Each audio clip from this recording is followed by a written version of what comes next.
The older you get, the more invisible you become, especially to your own family. They don't mean it, not always. It just happens. First, it's gentle. Mom, let me lift that. Then, it's patronizing. You probably don't need to worry about that, right? Eventually, you're just furniture with feelings. Good for the holidays, but mostly out of the way. That's what it felt like last Thanksgiving. And that's when it all began. My name is Margaret Ellison, 67, and I suppose the word people would use to describe me is comfortable. I dress in layers.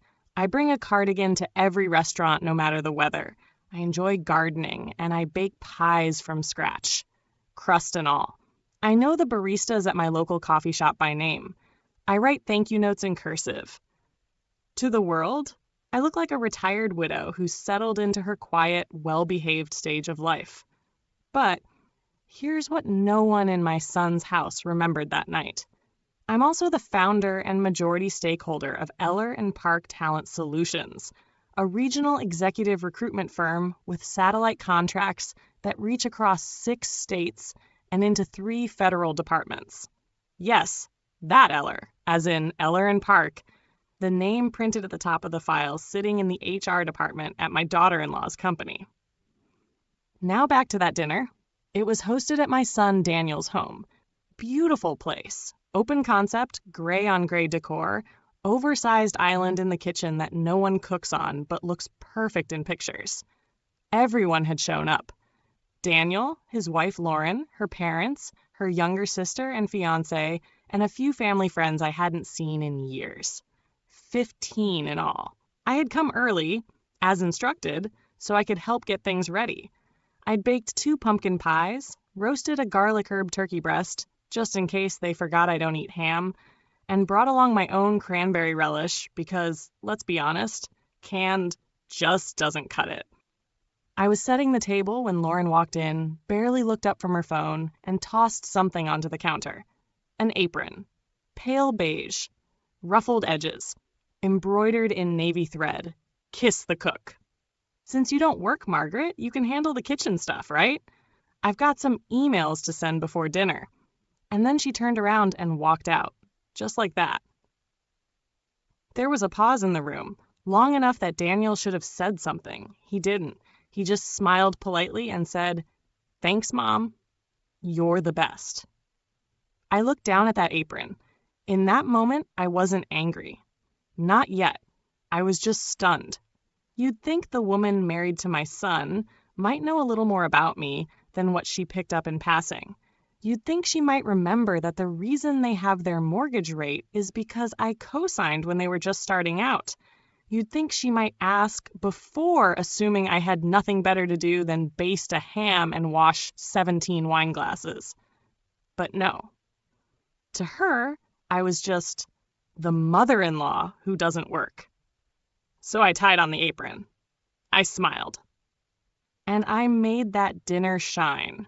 Sweet potato soufflé, glazed carrots, roasted Brussels with balsamic drizzle. I even fixed her under-seasoned stuffing before it made it to the table. Everyone raved. Lauren toasted. And when the dishes were finally done, I folded the apron neatly, laid it across the kitchen chair, and drove home in silence. That night, I poured a glass of wine and pulled out my tablet. Typed in a login I hadn't used in a few weeks. Internal review access, Eller and Park. There it was. Lauren G. Ellison Performance Review Dossier. Requested by Jensen Cooper Real Estate Group. Position, Director of Strategy, pending promotion. My company handled the review for external candidates in high-level promotions. Our firm's evaluations influence dozens of decisions every year, some quietly, some publicly. It was part of a program meant to bring unbiased assessment into family-run or mid-size firms, where favoritism ran high. Lauren's file, still sitting in queue, unopened. I closed the tablet and stared at the wall for a while. No rage, no plotting, just realization. Lauren had assumed I had no power because I didn't advertise it. She thought the apron meant I had no leverage. She didn't realize I owned the kitchen. The email came the next morning. Subject line, pending file review, Lauren Ellison. From Kim Baldwin, Regional Projects Lead. Hi, Margaret. Just checking in on the open review file for Lauren Ellison. We're still holding the queue as requested, but the client is getting a bit antsy. Let me know how you'd like to proceed. No rush, just flagging. I stared at it for a long while, sipping my morning coffee like I hadn't been called irrelevant just 12 hours before. It still stung, not because I needed Lauren to worship me. God, no, but because she'd made it clear she saw me as just a useful placeholder. A warm body to stir pots and keep the grandkids occupied. She had no idea that the firm reviewing her potential promotion was something I built from nothing. It all started in 1991. I was 34. My husband, Howard, had just passed away from a sudden heart attack on his way to work, leaving me with a mortgage, an 8-year-old son, and a bank account that could barely survive the winter. I had a background in administrative work, but no degree, no connections, no mentor. But I was stubborn. I started freelancing, helping small businesses streamline hiring, doing resumes, job descriptions. Eventually, people started referring me for bigger things: management consulting, employee mediation, corporate evaluations. By 2002, I had 6 staffers and a formal name: Eller and Park. By 2010, we had clients in 3 states. Now, we work with over 40 companies on executive-level placements and reviews, including the very same firm that Lauren's position hinges on. They came to me because they wanted the job done ethically, discreetly, and with zero favoritism. Imagine their surprise if they knew the candidate in question had just tossed an apron at the founder of the firm. I didn't reply to Kim's email, not yet. Instead, I walked out onto the back patio, sat in my Adirondack chair, and watched the wind roll through the trees. Funny thing about success: if you're a woman, especially an older one, people stop asking how you got there. They just assume you've always been where you are now, or worse, that you never did anything at all. Lauren had never once asked me about my work, not even at Sunday dinners when everyone else ran out of things to talk about and started discussing cookware and Netflix specials. She never wondered where the checks came from, where the nice car came from, where her husband's college tuition came from. She thought I was comfortable because I got lucky. She had no idea I'd earned every wrinkle on my face. Later that afternoon, Daniel called. "Hey, Mom," he said, casual as ever. "Lauren mentioned you left kind of quick last night. Everything okay?" I paused. "You didn't think I might be a little tired after prepping dinner for 15 people?" I asked. There was silence, then an awkward chuckle. "I mean, yeah, but you're always so good at that kind of stuff. You've got the touch." I smiled, though he couldn't see it. "It's funny," I said. "I used to think you'd grow out of the habit of praising me for what I can do for you. Still waiting on that." He shifted. "Okay, what's this about, really?" But I didn't say it. I didn't say, "Your wife disrespected me." I didn't say, "I'm the reason you didn't drown in student loans."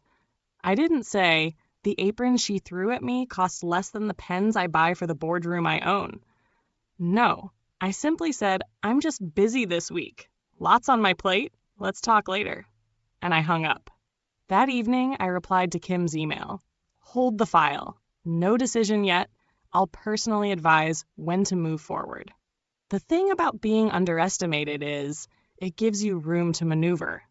No one watches what you're doing when they assume you're doing nothing. And that's exactly how I'd stayed in business for over 3 decades, by letting people mistake my silence for softness. The Monday after the dinner, I went into the office. Yes, my name's still on the door. I may be semi-retired, but I sit in on reviews, sign off on executive approvals, and keep a close eye on every high-profile case that crosses our desks, especially the ones involving power and nepotism. I know when a resume's inflated. I know when references are coached. I know when someone's skating by on charm and spin. And Lauren? She was practically skating on ice shoes. I sat at my desk that morning with my coffee and opened Lauren's file. Not the sanitized version, the internal one. The one with peer evaluations, department head notes, and third-party assessments.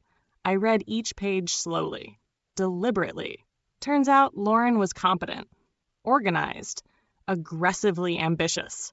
But she also had a reputation, subtle manipulation, dismissiveness toward junior staff, and a tendency to take credit for team accomplishments. Her manager flagged her twice in the past 2 years for failing to loop in others on strategic decisions. She routinely undercut her colleagues in meetings, but never on record. It was all there, patterned, documented, neatly swept under type A behavior. But what stood out most was a single paragraph buried in a manager's note. Lauren seems unable to recognize her own blind spots, particularly when it comes to the value of those she sees as beneath her. I leaned back in my chair and smiled. Beneath her, huh? That felt familiar. As if fate had a flair for comedy, I got a text that afternoon. Lori Margaret, hope you're having a relaxing week.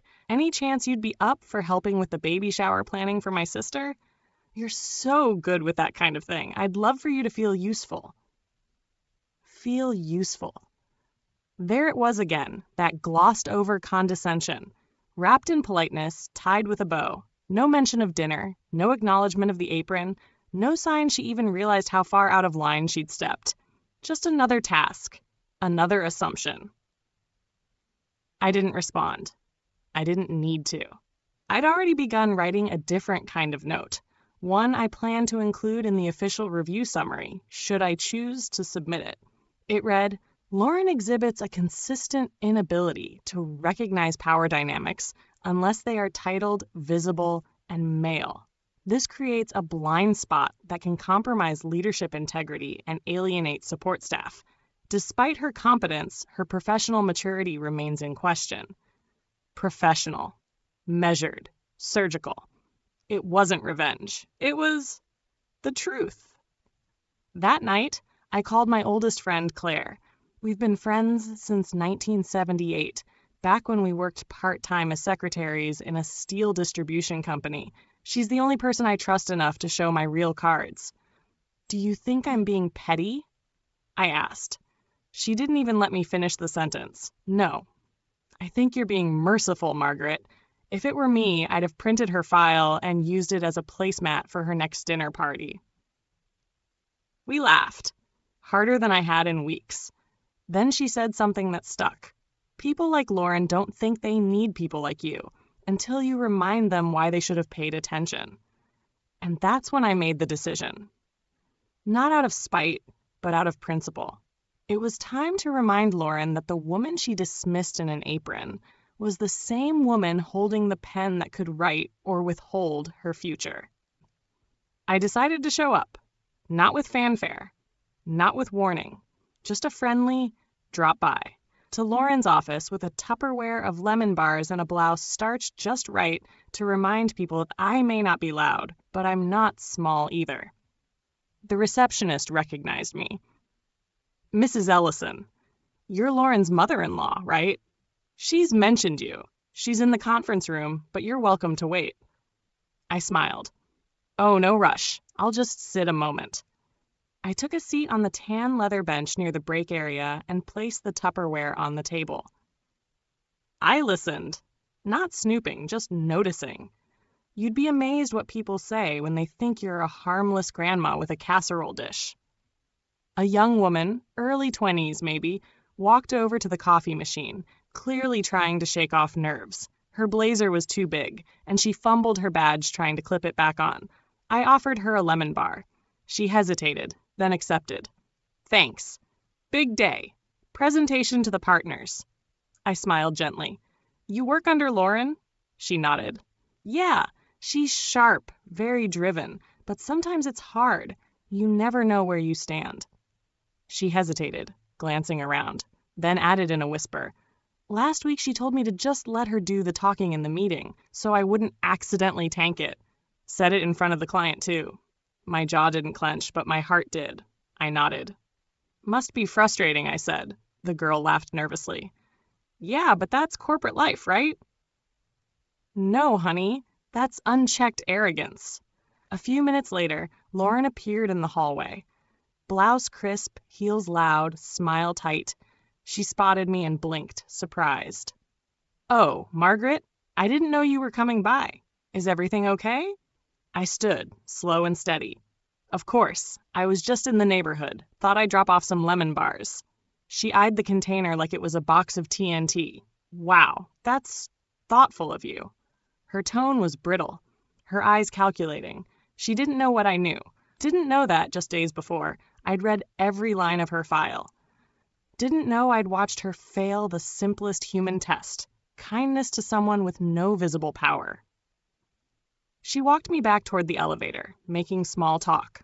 Trips, recipes, the baby shower again. As we waited, she asked, "Did you give any thought to helping out with the event? We could really use your expertise."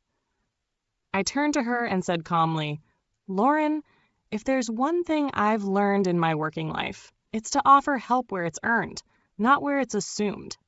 Her smile faltered for a fraction of a second. She caught herself quickly. "Of course. I didn't mean anything by it." I nodded slowly, as if forgiving something I hadn't yet named. Then the elevator doors opened and I stepped inside. Just before they closed, I added, "Oh, and your internal file is still in review, but you'll hear from someone soon. Take care now." I didn't look back. By the time I got home, my email pinged with a new message from Kim. Subject, follow-up required, Lauren Ellison. "Hi, Margaret. If you're ready to proceed with a summary, we can prepare the findings for delivery. Let me know how you'd like it framed." I didn't answer that night. Not because I didn't know what to do, but because I wanted to sleep on it. Not out of hesitation, but because calm power sleeps well.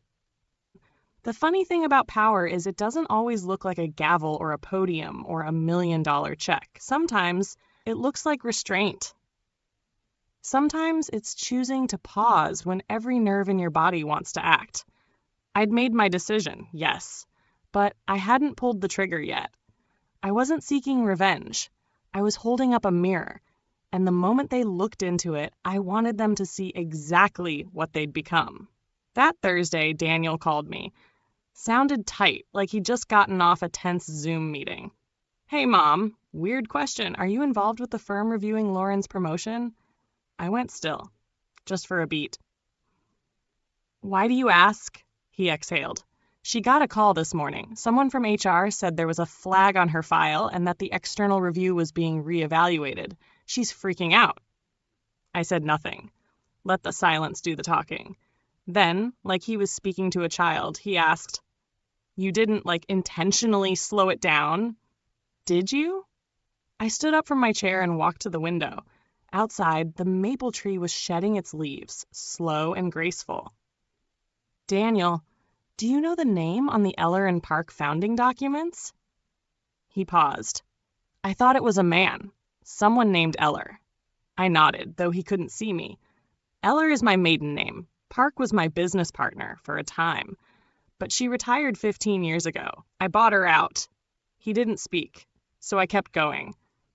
"I've run that company for 31 years. I've helped promote people with integrity and disqualified those without. I've turned down senators and CEOs when they didn't meet the mark, but I've never used my position for personal gain or petty drama." Another pause. "So," he asked, voice lower now, "are you blocking her promotion?" That made me laugh. Dry, humorless. "No, but I am refusing to push through a dishonest candidate who treats people poorly when she thinks no one is watching." I could practically hear him putting it together. "This is about Thanksgiving, isn't it?" I finally turned away from the window.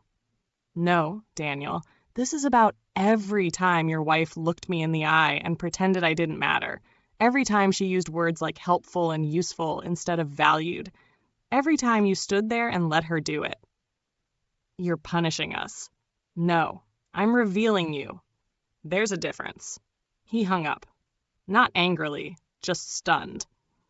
I imagine it was the first time in his adult life that he truly realized I wasn't just the woman who packed his school lunches and paid for his braces.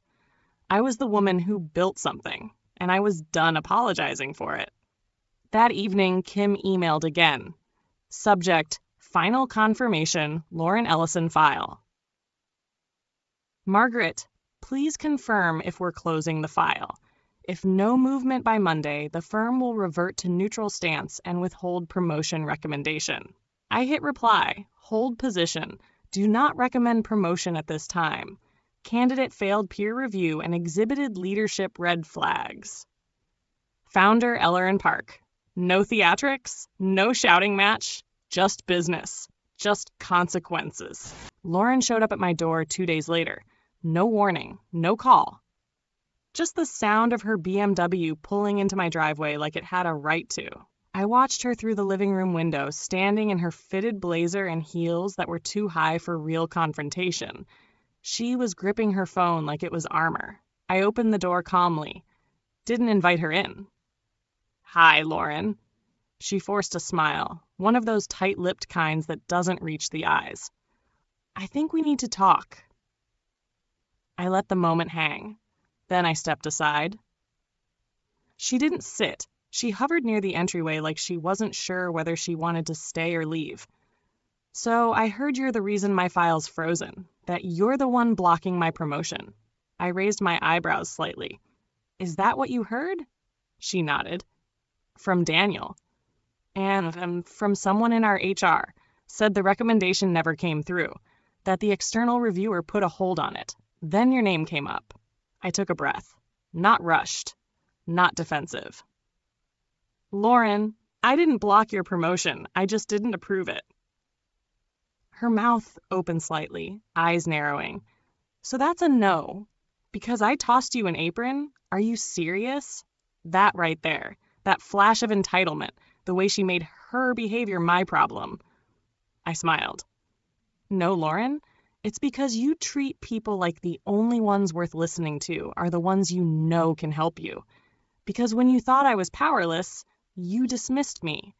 And when you thought I had power, you panicked. That's not leadership. That's performance. She took a step back, eyes flashing. You had no right. I cut her off gently, not loudly, just firmly. I had every right. I own the firm. And you were being reviewed like any other candidate. Your peer evaluations weren't glowing. Your management record was mixed. And your internal conduct, it showed patterns. She was shaking her head. I couldn't tell if she was angry or embarrassed. Probably both. I worked for that promotion. I earned it. Did you?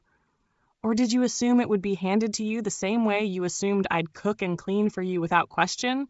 You can be good at your job and still not be fit to lead. The two things aren't the same. She didn't answer. And for once, she didn't have a comeback. Just then, the front door opened. Daniel walked in, keys still in hand. He froze when he saw us. What's going on? Lauren turned toward him like a defense attorney with a star witness. She torpedoed my promotion, Dan. She's the reason it's not going through. Daniel looked at me. Is that true? I didn't blink. I gave an honest review. I didn't play favorites. That's more than most people in my position would have done. He looked at Lauren, then back at me. And then, finally, he said what I'd waited years to hear. Maybe it's time we all start thinking about how we treat people, especially the ones who've carried us farther than we ever gave them credit for. Lauren's face went pale. I turned to her. You're not the villain, Lauren. You're just not ready. Not for that role. Not yet. Then I opened the door behind her, quietly. And this time, I was the one standing in a power stance. She left. She didn't slam the door. She didn't cry. She just walked away. And I knew, deep in my bones, that for the first time, she'd be forced to see me not as Daniel's mom or the kitchen help or the person she could delegate to, but as a woman who built something she couldn't even see coming. A week passed. Quietly, no calls, no texts. Daniel sent a few short check-ins, safe things like, need anything from Costco, or the kids miss you. But Lauren? Not a word. I wasn't expecting one. But what I did expect was closure. What I got instead was a letter, formal addressed to Margaret E. Ellison, Managing Director, Eller and Park. It came from Jensen Cooper Real Estate Group, the same company reviewing Lauren's file. I sat at the kitchen table, letter opener in hand, and sliced it open neatly like I was peeling an apple. Slowly. No rush. Inside was a typed note on company letterhead. We appreciate the diligence and transparency of Eller and Park's executive review process. Based on submitted findings and additional peer insights gathered post-review, we have decided to place the Director of Strategy promotion on hold indefinitely. Additionally, we will be implementing a new internal mentorship and leadership audit program inspired by the thoroughness of your firm's evaluation. They hadn't just paused Lauren's promotion, they'd rewritten policy. Because of it. I leaned back in my chair and let that settle. It wasn't vengeance. It wasn't a win. It was simply the right thing landing where it needed to. That evening, I took a walk. Golden hour had settled in, sunlight pouring through tree branches like warm syrup, soft and forgiving. I walked past Daniel and Lauren's house, just around the corner. Their youngest, Ellie, was in the front yard, drawing with sidewalk chalk. She saw me and grinned. "Grandma, want to see my rainbow?" I knelt beside her. "Of course, sweetheart." She held my hand and pointed to each color, misnamed, misdrawn, messy, and perfect. From the front window, I saw Lauren. She was watching us. For a second, I thought she'd turn away. But she didn't. She came to the door and stepped out. She didn't say anything at first. Just watched Ellie show me her scribbles. Then, softly, almost like she hated the words as they left her mouth. "You were right. About all of it." I stood slowly, brushed the chalk from my skirt. Lauren looked tired, humbled. Not broken, but tempered, like steel after flame. "I didn't know who you were," she said, and I didn't care to. I nodded. "That's the part that mattered most." She nodded too. Her eyes welled, but she blinked it back. "I have a lot to fix." I didn't reach for her, didn't coddle her, but I did say, start by seeing people for who they are, not who you think they're here to serve. And then I turned to Ellie and said, "Come on, let's finish that rainbow." Later that night, Daniel called me. She told me what happened with the letter, with the review, all of it. I waited. "I think we got too comfortable thinking you'd always just show up and take care of everything." I didn't answer. Sometimes silence does more than any lecture ever could. Then he said something I didn't expect. "Do you want your apron back?" I laughed. "No, honey? I've got better things to wear now." A month later, Lauren's company invited me to consult on their new leadership audit program. Fully credited. When I walked into the boardroom that first day, Lauren held the door. She didn't say much, but her eyes didn't slide over me this time. They met mine, and held, respectfully. Not because I demanded it, but because I'd shown her what happens when you forget who built the table you're eating at.